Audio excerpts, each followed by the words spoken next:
prachtig gevoel. Weet je staat weer na weet ik veel, 3,5 maand op de mat. Ja, dit heeft wel lang geduurd. Maar als je dan eenmaal weer je pak aantrekt en op de mat staat, dan is het natuurlijk een heerlijk gevoel.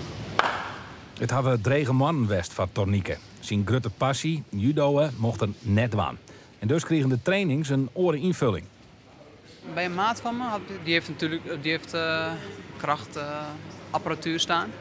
En daar ging ik eigenlijk bijna elke dag naartoe om te trainen, zeg maar. En de conditionele trainingen deed ik ook in het bos dan.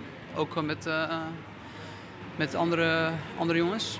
Dus ja, zo kwam je de trainingsperiode eigenlijk wel door. Maar ook kent er wel los op Papendal. Dat de nationale judo-selectie traint in de hal die het neemt is naar oud-Olympisch kampioen Willem Ruska. Van het coronavirus is Tornieke net benauwd. We hebben natuurlijk voor de trainingen moesten we testen afleggen.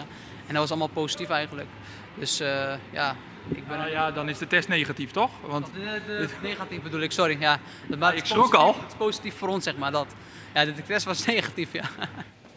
Heel intensief binnen de eerste trainings nog net. Omdat zo'n heel maat net niet judo'd is. Maar het liefde er echt bij mij omgaan leren.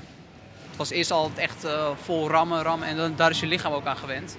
En als je dan drie maanden lang niet hebt gejudo'd, dan is je lichaam dan gaat in één keer naar beneden. Dus dan moet je lichaam weer rustig aan wennen. Om bijvoorbeeld blessures te voorkomen. Of zo, weet je, dat. Dus, maar dat ging wel goed vandaag. Gewoon rustig opbouwen. En ik voelde me ook gewoon fit. Dus. Tornieke werkt het nota naar de Olympische Spelen van Takamir in Tokio. Daarvoor had er hem al pleegd, dat alles goed verrint, binnen aan de eind van dit jaar de eerste internationale wedstrijden werd.